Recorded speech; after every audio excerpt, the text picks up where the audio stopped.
Em 1993, a Disney recebeu uma apresentação. Do outro lado da mesa, um grupo de engenheiros e artistas mostrava um trecho de um filme, uma animação, feita completamente por computador. Um dos executivos saiu da sala antes de terminar.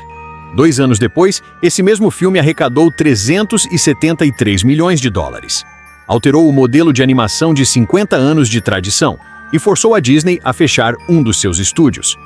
Tudo isso por causa de um cowboy de pano e um astronauta de plástico. O que aconteceu entre aquela apresentação e o lançamento de Toy Story em 1995 é uma história que vai muito além de tecnologia. É sobre uma aposta impossível, uma crise que quase matou o projeto e uma decisão criativa que solucionou tudo. 1994. O Rei Leão acabava de estrear. A Pequena Sereia, A Bela e a Fera, Aladdin. A animação em 2D era a regra. Trilhas sinfônicas, vilões com números musicais, princesas, fórmulas testadas e aprovadas. A Disney dominava há 50 anos sem contestação séria. E todo mundo na indústria concordava. Aquilo era animação. Desenho à mão, arte tradicional. Computador servia para efeito especial, para cena isolada, para uma sequência aqui, um personagem ali. Jurassic Park usou CGI nos dinossauros, mas os humanos eram reais. Exterminador. 2 usou no T-1000, mas o restante era live action. Tron tentou uma abordagem mais digital em 1982, e o resultado convenceu pouquíssima gente.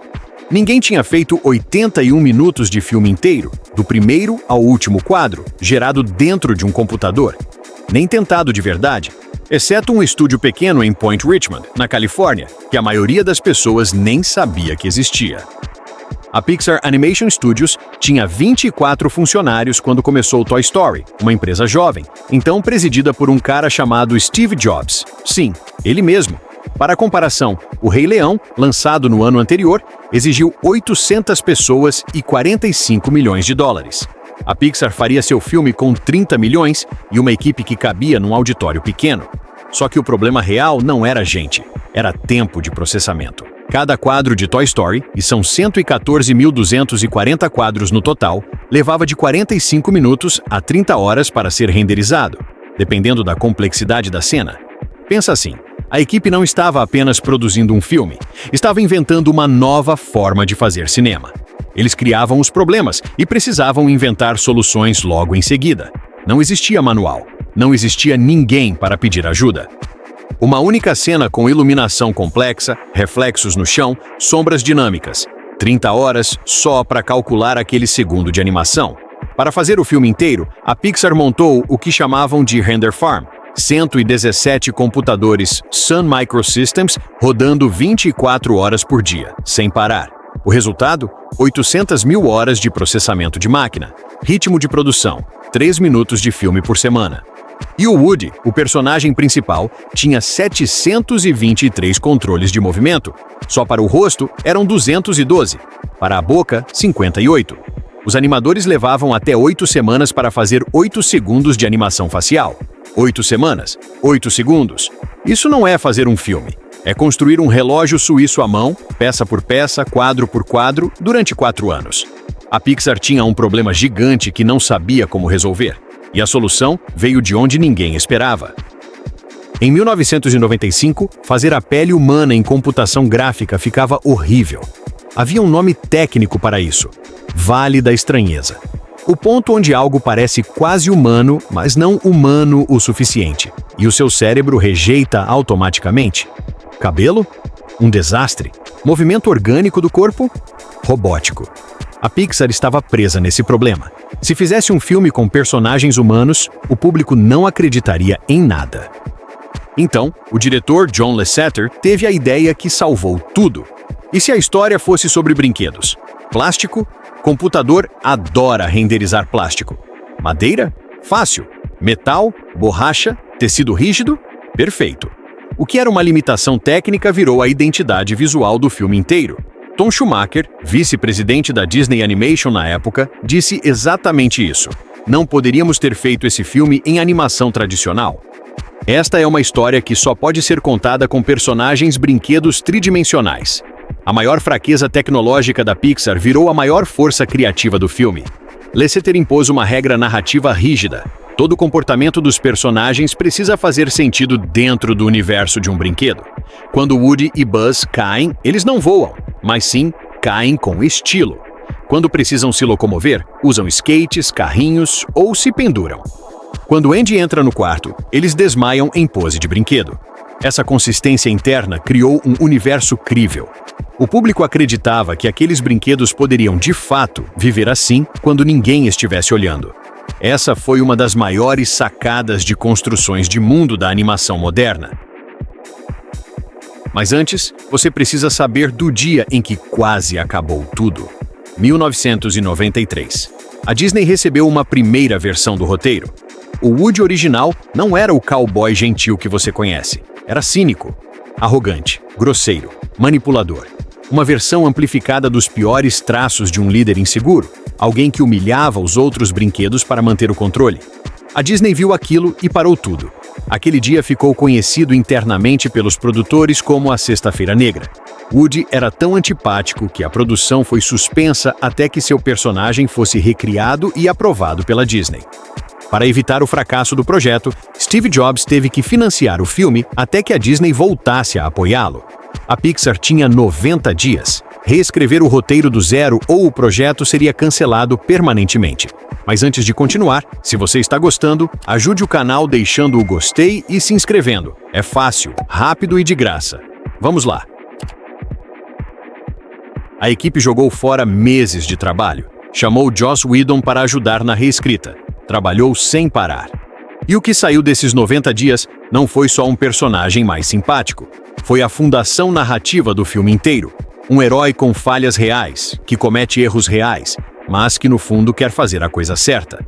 O roteirista Andrew Stanton afirma que assim que a equipe recebeu o sinal verde para o filme, eles revisitaram obras que se mantiveram relevantes mesmo após o uso de tecnologias ultrapassadas e que ainda deixam marcas como Branca de Neve, O Mágico de Oz e Star Wars. Andrew disse que qualquer inovação que fizesse em termos de computação gráfica seria subordinada à qualidade da história, porque a história mostra que é isso que garante o sucesso. O roteiro foi tão bem construído que Toy Story se tornou o primeiro filme animado da história indicado ao melhor roteiro original. Não de melhor animação, melhor roteiro.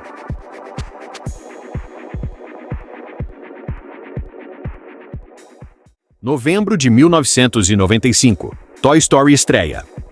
373 milhões de dólares no mundo inteiro. Com um orçamento de 30 milhões, retorno de mais de 12 vezes o investimento. Quando os créditos de Toy Story começaram a rolar naquele primeiro dia, os filmes nunca mais seriam os mesmos. O segundo maior filme geral de 1995, não o segundo maior de animação.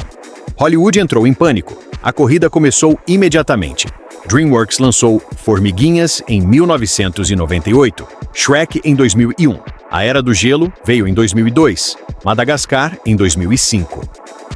Toda aquela geração de filmes CGI que você cresceu assistindo só existe porque Toy Story provou que o formato funcionava e dava muito dinheiro. E a Disney? A própria Disney, que dominava a animação há décadas, fechou seu estúdio de animação em 2D em 2003. O estilo que deu vida a Bambi, Cinderela, O Rei Leão, foi aposentado por causa de um filme feito pela concorrência. Em 2006, a Disney decidiu que, se não conseguia competir com a Pixar, era melhor comprar. Pagou 7,4 bilhões de dólares. Steve Jobs tinha comprado a Pixar em 1986 por 5 milhões. Vendeu por 7,4 bilhões. E o RenderMan, o software criado pela Pixar para fazer Toy Story, virou o motor de renderização padrão de Hollywood. Titanic, Avatar, Harry Potter, Vingadores Ultimato. Praticamente todo filme com CGI de grande orçamento nos últimos 30 anos passou pelo RenderMan. A ferramenta criada para fazer um cowboy de pano parecer real virou a linguagem visual do cinema moderno. A Academia de Hollywood tinha um problema em 1996.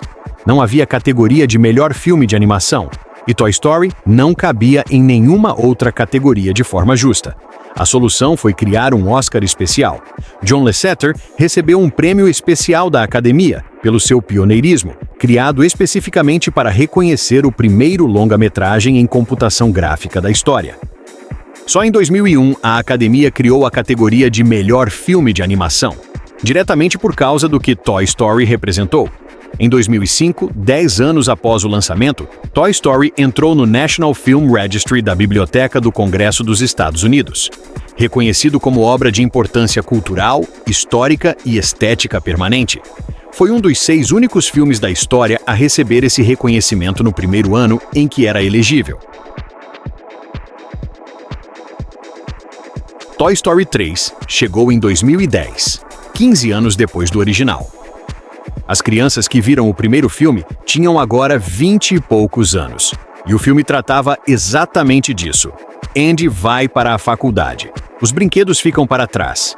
A cena do incinerador, onde todos os personagens se dão as mãos esperando o fim, é considerada uma das cenas mais emocionalmente intensas da história da animação familiar. Funcionou porque o primeiro filme construiu aquele vínculo com o público em 1995. A franquia cresceu junto com quem a assistiu. Isso nunca tinha acontecido antes em animação. Toy Story não revolucionou a animação apenas porque foi feito por computador. A Pixar provou que somente tecnologia não vale nada. É importante que o público não saia apenas falando de pixels bonitos, mas que saia falando de Woody, de Buzz, do final.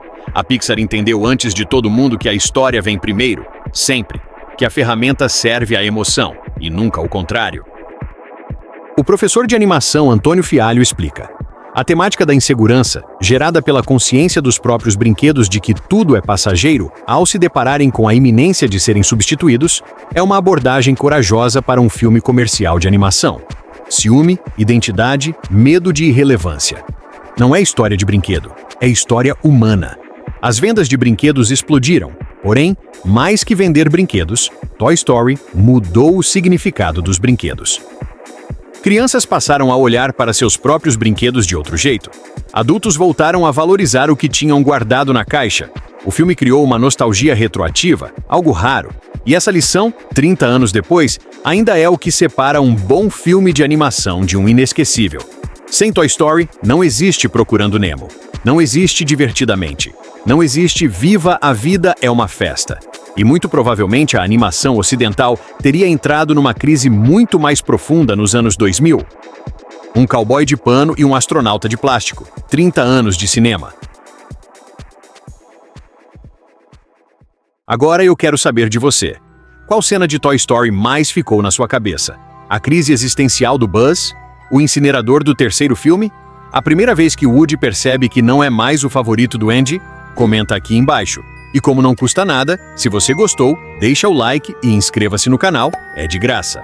Compartilha com seus amigos que também precisa saber disso e se prepararem para o novo filme de Toy Story que está vindo aí.